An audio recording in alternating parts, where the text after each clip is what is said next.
ये है तुम्हारा मुल्क, यहां तुम्हारे आबाओ अजदाद की कब्रें हैं। उस वक्त मौलाना आजाद की ये सदाएं सुन करके लोगों ने अपने सरों की गठरियां उतार करके रख दी थी।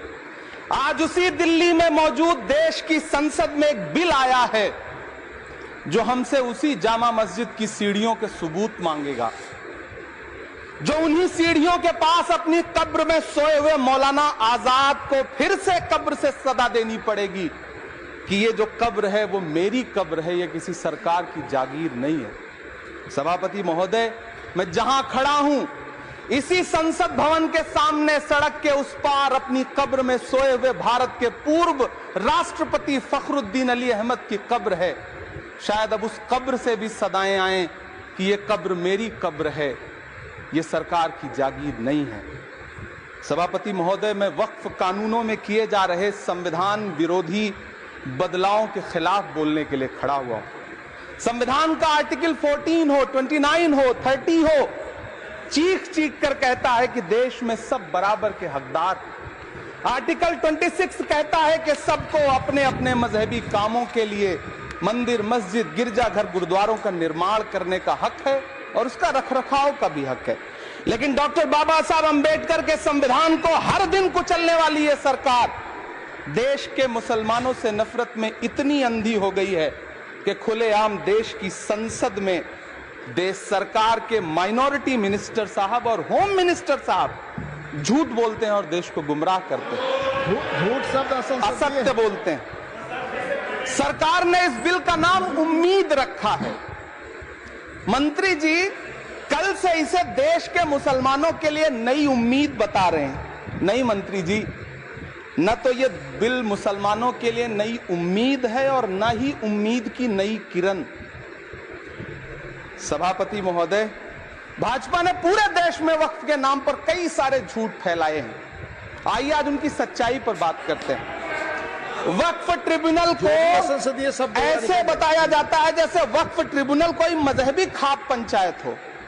सभापति महोदय, जबकि सच्चाई यह है कि वक्फ ट्रिब्यूनल भी तो सरकारी न्यायिक विभाग है जिसमें सरकार द्वारा नियुक्त जज होते हैं, जिसमें प्रशासनिक अधिकारी होते हैं, कहीं ऊपर से थोड़ी आ गए। सभापति महोदय, देश के गृह मंत्री जी ने इसी सदन में कहा कि वक्फ ट्रिब्यूनल के फैसले के खिलाफ कोई कोर्ट नहीं जा सकता, जबकि सच यह है कि वक्फ एक्ट 1995 की धारा 83(9) के तहत हाई कोर्ट वक्फ ट्रिब्यूनल के फैसले की न सिर्फ समीक्षा कर सकता है बल्कि उसे बदल भी सकता है। सच तो यह है कि वक्फ बोर्ड खुद अपनी जमीनों के लिए कई सारी कोर्ट में मुकदमे लड़ रहा है। सभापति महोदय, दिल्ली की जिन 123 संपत्तियों को लेकर कल माइनॉरिटी मिनिस्टर, होम मिनिस्टर साहब और अभी आदरणीय नेता सदन बात कर रहे थे, आइए उनकी सच्चाइयों पे भी बात करते हैं। 1911 में जब अंग्रेजी हुकूमत ने कोलकाता के बजाय दिल्ली को राजधानी बनाने का फैसला किया तो रायसीना हिल्स के चारों तरफ जो मुसलमानों की ढेर सारी जमीनें थी उनको एक्वायर किया गया और लुटियन को इसकी तामीर की जिम्मेदारी सौंपी गई। सेंट्रल विस्टा की तरह लुटियन जोन का मेगा प्लान तैयार हुआ, लेकिन उस वक्त के मुसलमानों ने उस वक्त की अंग्रेजी हुकूमत से अपनी इबादत गाहों को बचाने के लिए लड़ाई लड़ी। मामला ब्रिटिश गवर्नमेंट तक पहुंचा। तब यह तय हुआ कि वो जो धार्मिक स्थल हैं उन्हें जस का तस रहने दिया जाएगा। इंडिया गेट के बगल वाली मस्जिद हो, जाब्तागंज, सुनहरी बाग मस्जिद हो, पार्लियामेंट रोड वाली मस्जिद हो, ऐसी 123 संपत्तियों के मैनेजमेंट के लिए 1913 में मुसलमान वक्फ वैलिडेशन एक्ट बना और उसके बाद एक नया शहर बसाया गया जिसे लुटियंस जोन का नाम दिया गया। फिर 1943-45 के बीच एक और समझौता हुआ आजादी से पहले, उसके तहत काफी सारी वक्फ जायदादों को सुन्नी मजलिस औकाफ बनाकर उसके अंडर किया गया ताकि उसकी देखरेख की जा सके। गृह मंत्री जी 2 दिन से सदन में जो बात कह रहे हैं वो दरअसल 123 संपत्तियां उसी सुन्नी मजलिस औकाफ के तहत आती है। सभापति महोदय, भारत आजाद हुआ। आजादी के बाद भारत में 1954 में वक्फ एक्ट लागू हुआ, जिसकी धारा 9 के तहत 1964 में केंद्रीय वक्फ काउंसिल का गठन हुआ। दिल्ली की वही 123 प्रॉपर्टीज को 1970 में सर्वे गजट करके गजट नोटिफाई किया गया। इसके निपटारे के लिए पूर्व प्रधानमंत्री इंदिरा जी के द्वारा 1974 में एक बर्नी कमेटी बनाई गई। बर्नी कमेटी ने 1976 में इन 123 संपत्तियों को दिल्ली वक्फ बोर्ड की संपत्ति होने की रिपोर्ट सौंपी।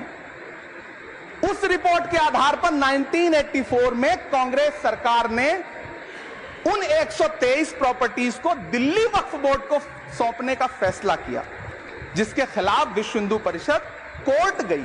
मामला 2011 तक पेंडिंग रहा। फिर 2011 में कोर्ट ने सरकार को आदेशित किया कि इसका निपटारा करो। तब 2013 में तत्कालीन यूपीए सरकार ने दिल्ली की उन्हीं 123 जायदादों को बर्नी कमेटी की सिफारिशों के मुताबिक वक्फ बोर्ड के हवाले किया। यही वो प्रॉपर्टीज हैं जिनके नाम से गृह मंत्री जी कल से कांग्रेस को कोस रहे हैं। फिर आई 2014 में भाजपा की सरकार, जो तब से इन जमीनों को हड़पने की साजिश कर रही है। जिस बिल को मुसलमानों के हुकूक की हिफाजत करने वाला बिल बताया जा रहा है, उसी को पेश करने के लिए और उस पर बात करने के लिए लोकसभा में भाजपा सरकार के पास एक भी मुस्लिम सांसद नहीं है। This man has become one of millions of people suffering from edema. Had he known about this preventative solution earlier, he would be smiling.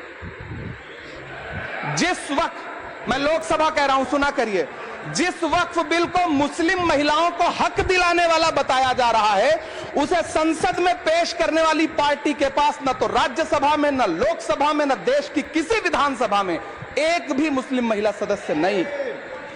कल किरण रिजिजू जी कह रहे थे कि रेलवे की जमीनें देश की जमीनें हैं, डिफेंस की जमीनें देश की जमीनें हैं।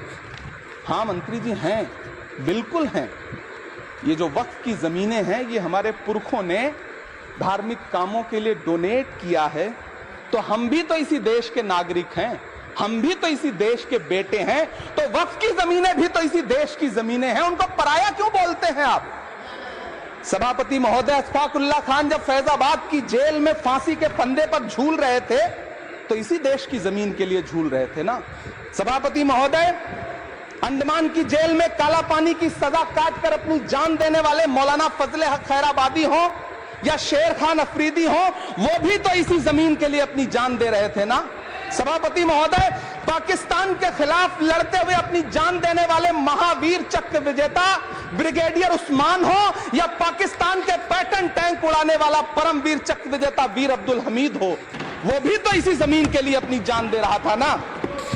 और मंत्री जी, मैं इस सदन में अलग ऐलान ये कहता हूं कि जब भी इस देश की जमीन को लहू की जरूरत होगी, आपसे 2 कदम आगे इमरान खड़ा मिलेगा। ये मैं आपसे यकीन दिलाते हुए कह रहा हूं। सभापति महोदय, मैं सरकार से कहना चाहता हूं, हमसे हमारी इबादत गाहें तो मत छीनिए ना, हमारे घरों पे बुलडोजर तो मत चलाइए ना, हमारी कब्रों में तो हमें सुकून से सोने दीजिए ना।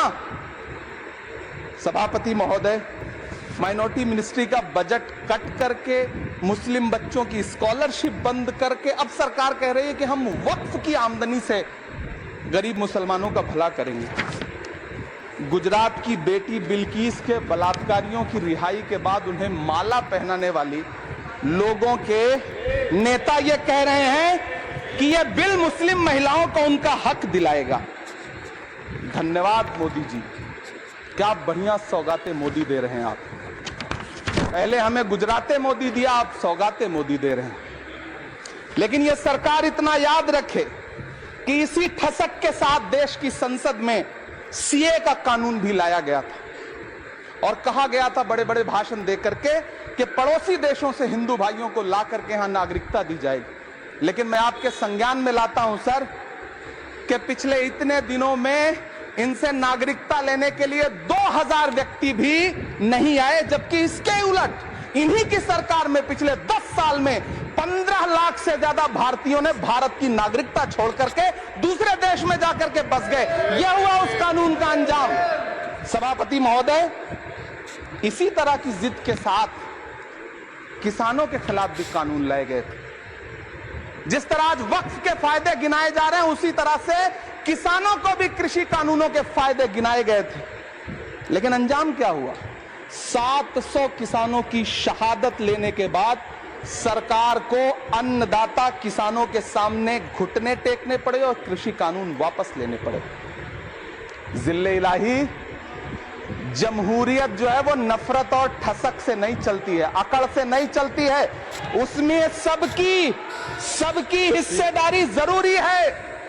कल देश के माइनॉरिटी मिनिस्टर ने लोकसभा में खड़े होकर एक शेर सुनाया था कि मुझसे कोई बदगुमान न हो, तो मैं उन्हें एक शेर सुनाना चाहता हूं कि मैं आज जद पे हूं तो इतना खुशगुमान न हो, मैं आज जद पे हूं तो इतना खुशगुमान न हो, चिराग सबके बुझेंगे हवा किसी की नहीं।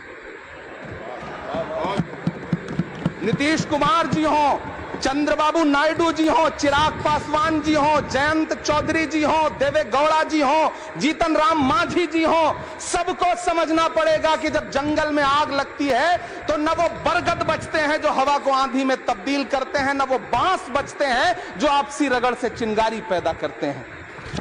सभापति महोदय, जब देश को मनमोहन सिंह साहब जैसा काबिल प्रधानमंत्री मिलता है तो देश को आरटीआई जैसा एक्ट मिलता है, सेज जैसा एक्ट मिलता है, मनरेगा जैसा एक्ट मिलता है, लिबरलाइजेशन मिलता है, राइट टू एजुकेशन मिलता है, नेशनल फूड सिक्योरिटी एक्ट मिलता है। लेकिन जब देश को सौगातें मोदी मिलती है तो क्या मिलता है? सीए मिलता है, फॉर्म्स लॉ मिलता है, आर्टिकल 370 मिलता है, इलेक्टोरल बॉन्ड जैसा एक्ट मिलता है और वक्फ अमेंडमेंट एक्ट जैसे बिल देश को मिलते हैं। मुझे तो अपने हमवतन भाइयों से पूछना है कि आपको अपने बच्चों की तरक्की, खुशहाली और नौकरी की दरकार है या फिर मुसलमानों की दान की गई जमीनों को लूटकर धन्ना सेठों को देने की साजिश करने वाले कानून की? सभापति महोदय, यह सरकार रात के 3 बजे तक पूरे देश को जगा करके संसद में अपने ही नागरिकों को नीचा दिखाने के लिए वक्फ बिल ला रही थी, तो उधर रात के 1:30 बजे अमेरिका हम पर 26% टैरिफ लगा रहा था। सरकार की प्राथमिकताएं देश को पता है। सभापति महोदय, मैं बहुत भावुक हूं आज, और मुझे अच्छा लगा कि आदरणीय नेता सदन जगत प्रकाश नड्डा जी ने बहुत अच्छी बातें भी की, मन से बातें की। क्योंकि उनके नाम में प्रकाश जुड़ा है तो मैं उनमें हमेशा एक रोशनी की किरण देखता हूं। मैं उनके सामने बहुत अदब से ये बात कहना चाहता हूं कि चिरागों के सफर में दबदबा हो आंधियों का तो फिर अंजाम जुल्मत के सिवा कुछ भी नहीं होगा। ये दुनिया नफरतों के आखिरी स्टेज पर है, इलाज इसका मोहब्बत के सिवा कुछ भी नहीं होगा। मैं भावुक हूं, मेरी पलकें गीली हैं।